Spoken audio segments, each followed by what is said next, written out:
Hello, good morning. My name is Stefan Kishore from the Trinidad and Tobago Red Cross Society. I am in charge of emergency preparedness.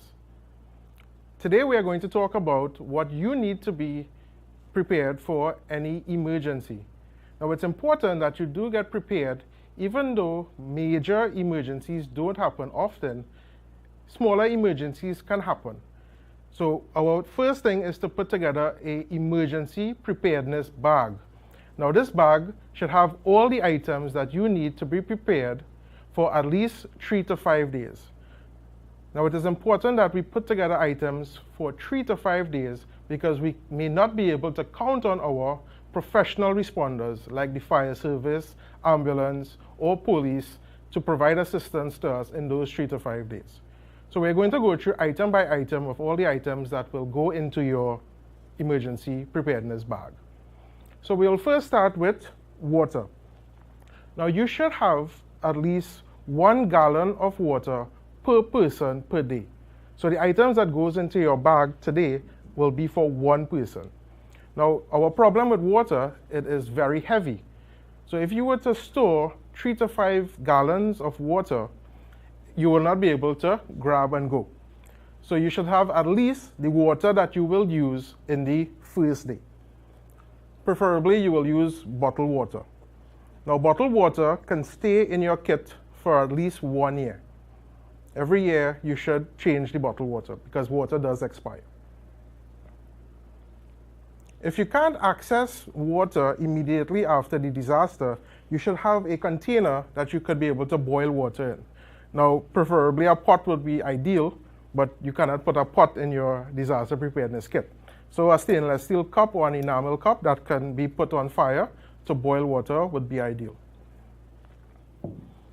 After we finish with water, we now go to our canned or non-perishable food. Now in the grocery you can get a variety of canned foods, but the foods that you need to have for emergency preparedness needs to be food that you can eat straight out of the can. Foods like baked beans, canned meats, corn, or canned fruits. The foods should also be low in salt so that you do not have to consume a lot of water. With your canned foods, you should also have a manual can opener, as well as sanitary utensils like plastic forks or plastic spoons, so that you can actually eat the food. So at least food for 3 to 5 days, and it's enough food for you for breakfast, lunch, and dinner. After we move on to food, we go on to our first aid kit. It should be a small, compact first aid kit to deal with minor emergencies like cuts and bruises. So the first aid kit should contain bandages, tape, and a disposable or reusable ice pack in case you get injured. Those of you who take prescription medication should also have enough prescription medication to last you 2 to 3 weeks. We have had experiences where it was very difficult for persons to get prescription medication after a disaster. So all your important prescription medication, make sure they're properly packaged in a Ziploc bag, and you can keep it with your first aid kit. Next, we move on to the necessary sanitation items. Things that you're accustomed to using, like your toothbrush, toothpaste, soap, deodorant, lotions. Not to forget, very important, toilet paper and baby wipes. We may not be able to take a proper shower within the first 3 to 5 days, so wipes will be very essential. Moving on, you should also have a towel in case you have the opportunity to take a shower. And you may be evacuating your home to an emergency shelter. So you need to have some sort of bedding.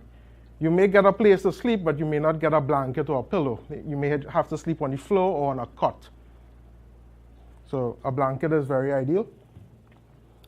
And because it's 3 to 5 days, the clothes on your back may be the only thing you're evacuating with. So it's very important that you pack some extra change of clothes, at least 1 pair of clothes. T-shirts, underwear, and socks.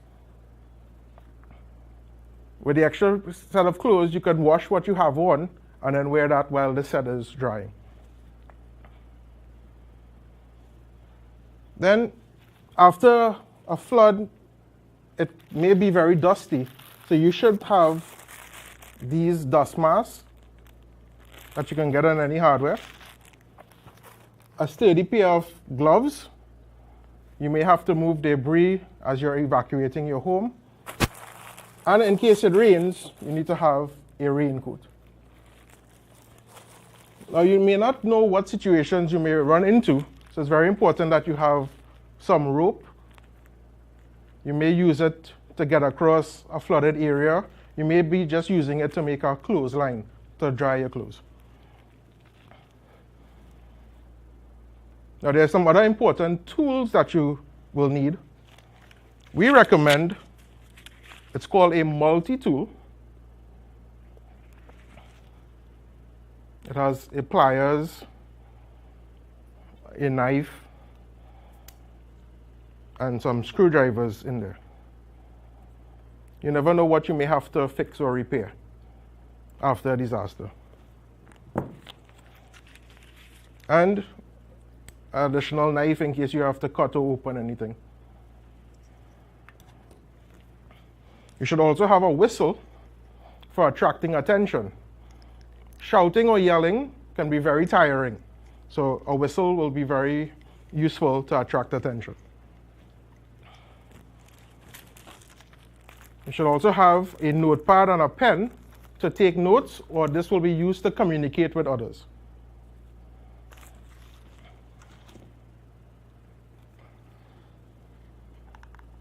A battery-powered radio.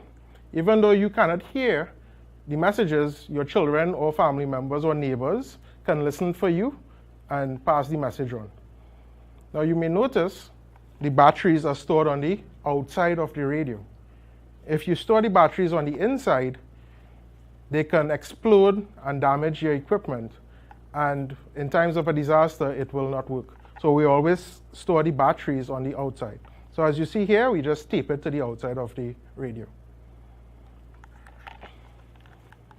Similarly, a flashlight.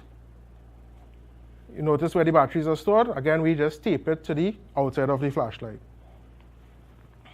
And of course, extra batteries for all your electronic items that you're putting into your kit. A set of matches, in case you have to light a fire. Maybe you need to boil water. And your matches should be in a waterproof bag, so they don't get wet in case your kit gets wet in the rain. Now, most of us will evacuate with our cell phones in our pockets, but an extra set of chargers are important. You can get a universal charger to charge all your phones, and this is an additional item to put in your kit. Those of us with children, it's important that we also take into consideration their needs. So if it's special food that they require, comfort foods like snacks are additional items to put into the kit. And we have seen in disasters, children get very bored, especially if they go to shelters. So things like board games are very important to keep them active. It also helps to take their mind away from the disaster scenario by keeping their minds active with games. And lastly, all our important documents, like our birth certificate, ID cards, driver's permits, passports, insurance documents for our homes, need to be taken with us after disaster.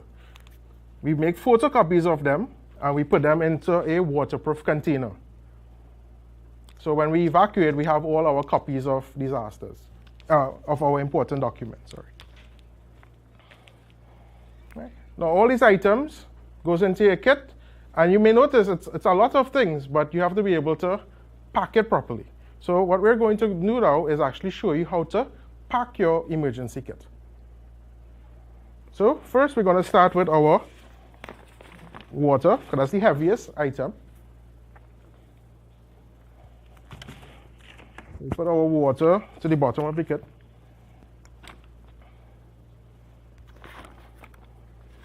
Then we're going to go with our canned foods.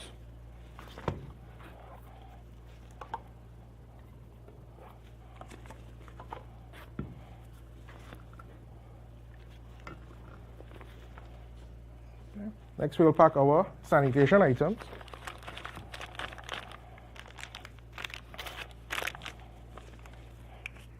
Our cup. Don't forget the can opener to keep with the food. And we'll pack more of the bulky items like our blanket, our towel, our change of clothes. Now you'll notice all the items that can get wet are properly stored in a waterproof container, so they don't get wet. If you're evacuating in the rain, your bag could get wet, but your important items that you want to be dry will remain dry.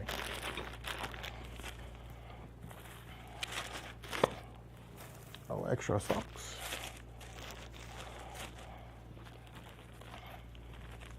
Toilet paper. Now we will want to have easy access to our first aid kit and our medications, so we put that on the outside of our emergency kit, so it's very easily accessible. Other items that are very important and we may need to get to quickly is our raincoat, so we put that closer to the top. Our sturdy gloves. And we may need to put on our dust mask as we come out of the house, so that goes closer to the top. As well as our rope if we run into any situations. We keep our important ID documents also very handy, so we can put that in one of our side pockets.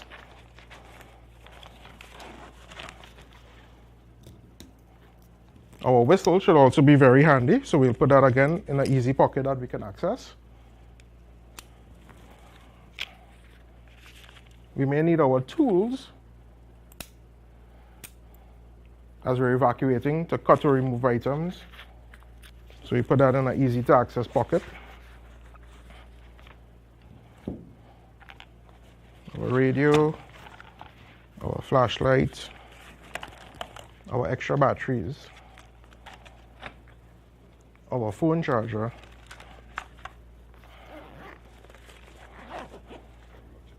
our matches, our games for our kids,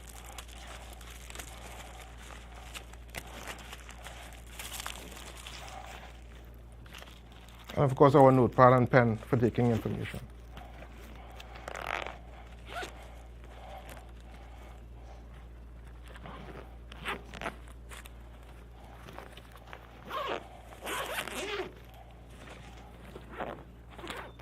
So there you have it. Our emergency kit is all packed and ready to go. Now it is not so heavy. You should be able to grab it and go. You don't want to pack it so heavy that in times of emergencies, it's going to hurt your back. Same thing with our backpack. It should be able to lift it very easy. Now always make sure that your straps are solid so that you can put it on your back and go.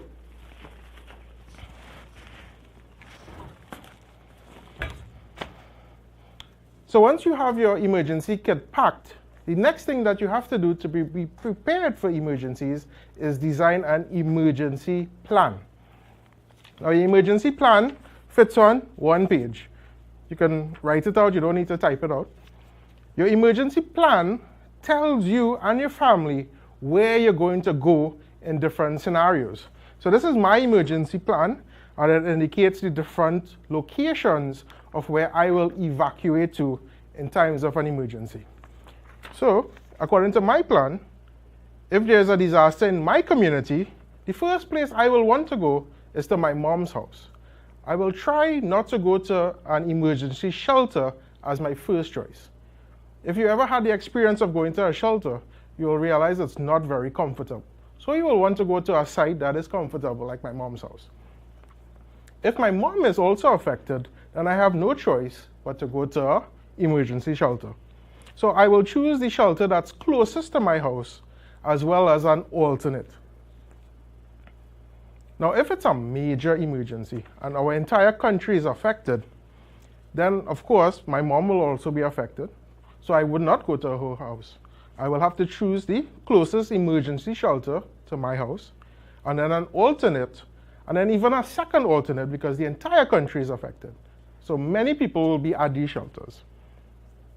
Now it's important that you choose a shelter that you will be able to get to if you have to walk to the shelter. Sometimes roads may be blocked, you may not be able to drive or get a taxi to get to the shelter.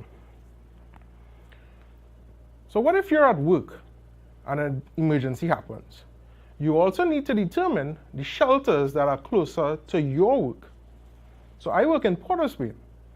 So my shelters are actually the Hazley Crawford Stadium and an alternate shelter that I will look up.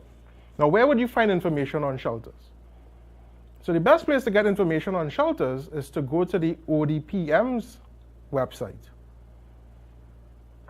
And there you will find a listing of all the shelters in the country. So there is a nice map. You can actually look where you live and look at the shelters around.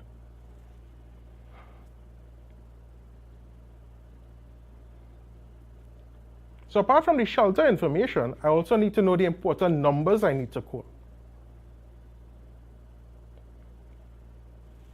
So even though I may not be able to communicate, my family or neighbors can communicate for me. So if there is a disaster or emergency, the number to call to report damage is 511. Or you can look on the ODPM's website again for your nearest municipal or regional corporation. Other important numbers that you should know so that you can tell your friends or family is the number for our ambulance service, which is 811. Our emergency number for our 811 for the ambulance service.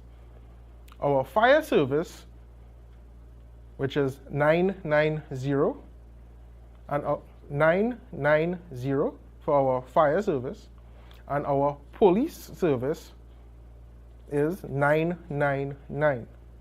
Or you can actually dial 911 for our police service. And at the end of my disaster plan, you'll notice it's big.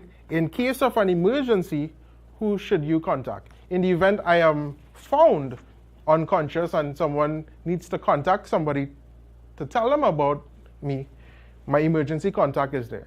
So in this case, it's again my mom and my aunt. And your numbers are also included in the disaster or emergency plan. So we have just learned how to be prepared for an emergency. So what exactly is an emergency?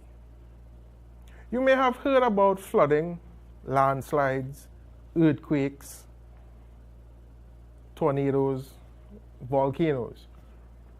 So all of these are actually called hazards.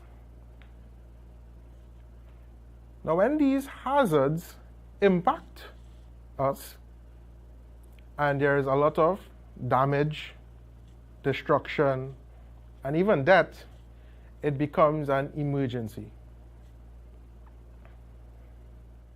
Now we are going to see some examples of different types of hazards. So you will see an example of a flood, an example of a landslide, an example of a hurricane, an example of an earthquake, and you'll also see an example of a tsunami.